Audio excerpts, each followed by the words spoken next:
My name's Cristol Barrett O'Loughlin, and I'm presenting a new theory that the rare disease community suffers from CTSD, not PTSD. This is chronic traumatic stress disorder, not post traumatic stress.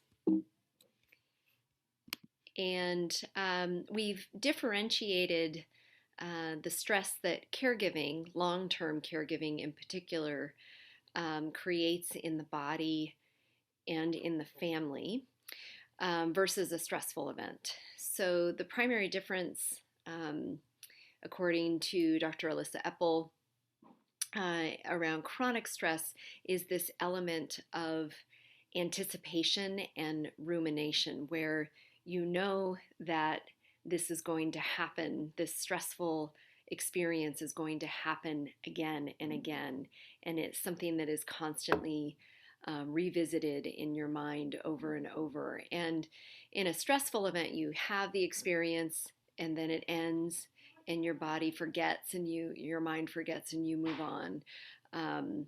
In a chronic caregiving environment, you're never allowed that period of recovery. It's a switch that's continually tapped on and on and on again.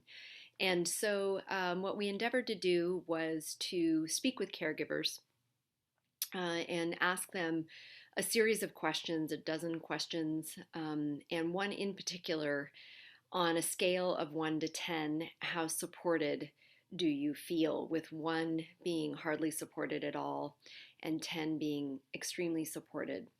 And what we know from the caregivers that we spoke to is that women, in particular rare mothers, these are mothers of children, whether they be under 18 or adult children, mothers of children with rare genetic diseases, what we call rare mothers.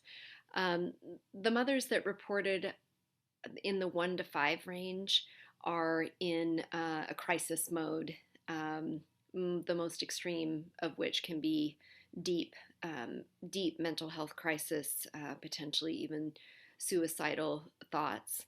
And the mothers that reported in the 6 to 10 range were still feeling the effects of chronic stress, but were more in a wellness mindset, and we approached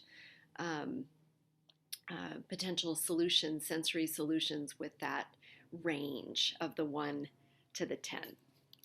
And so, in terms of the research, in phase 1, we surveyed caregivers across America. We actually did 16 in-depth interviews with rare mothers and another 10 interviews via SurveyMonkey.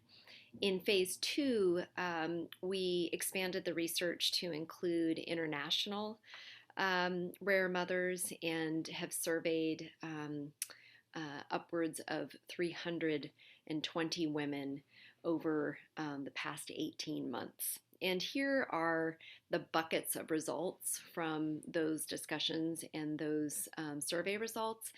3 primary patterns have emerged. One is these women are listening or looking for a connection. They're looking for a listening ear without judgment. They're looking for stories that are similar to their own, not necessarily disease-specific stories, caregiving stories, waking up in the middle of the night, how to handle symptoms, how to handle stress and guilt and worry. So they're looking for stories, and they're looking for just a little bit of time and inspiration and permission for self-care, self-compassion.